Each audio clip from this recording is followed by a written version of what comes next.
Now, why would the deputy president and politicians allied to him want to choose who should investigate corruption cases? Why would the DP go against the will of the presidency, for which he represents, and attack the DCI, an institution he played a part in empowering? These questions have been on Kenyans' lips as trouble brews in the Jubilee paradise over the anti-graft war.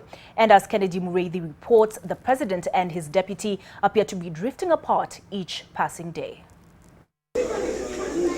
The recent attacks on the Director of Criminal Investigations and his office over their role in fighting corruption from the Deputy President William Ruto and his allies have exposed the political undertones that could mar the fight on graft and the cracks within Jubilee.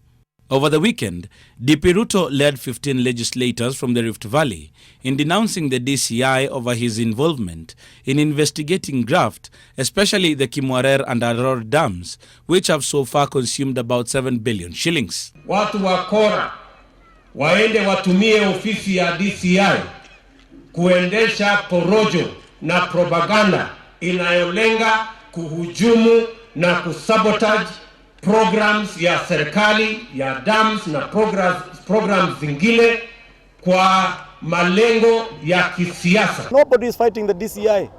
We are only saying that we want to strengthen the fight against corruption by taking it to the officers that have the capacity and the know-how on how to fight, how to investigate, so that you get credible evidence that can withstand any defense in a court of law. The message is clear. The Deputy President's camp is increasingly becoming uncomfortable with what Kinoti is doing. We are not deterred whatsoever. We know where we drive our mandate and the powers. We are empowered by the Constitution, by Kenyans themselves, so we shall serve Kenyans, not 2 or 3 individuals, and we should not be deterred by any noise outside there. According to the Police Service Act 2011, the functions of the Directorate of Criminal Investigations are as outlined. 1. To collect and provide criminal intelligence, undertake investigations on serious crimes including homicide, narcotic crimes, human trafficking, money laundering and terrorism.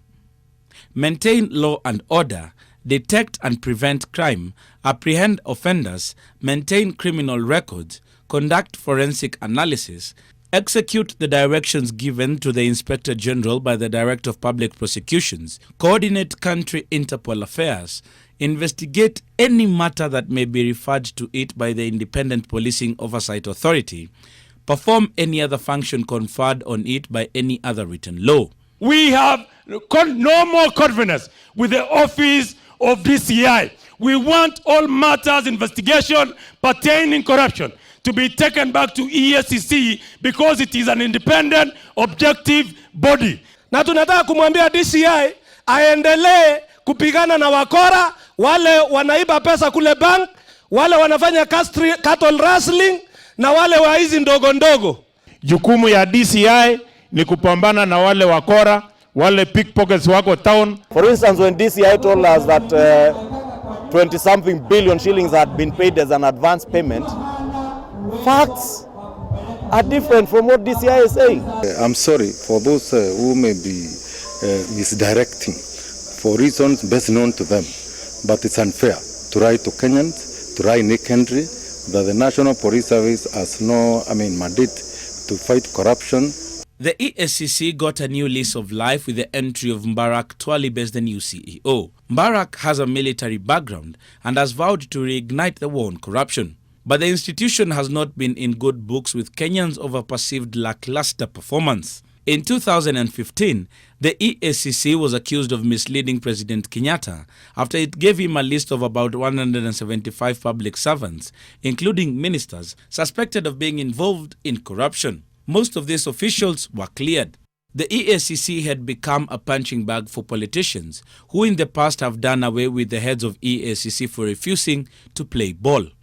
Recently, there was a push to water down the powers of the EACC as the renewed fight against graft gathered pace. The new EACC head has fostered close working relationships with the DCI and DPP. The duo have the full backing of President Uhuru Kenyatta. Kennedy Mureithi, NTV.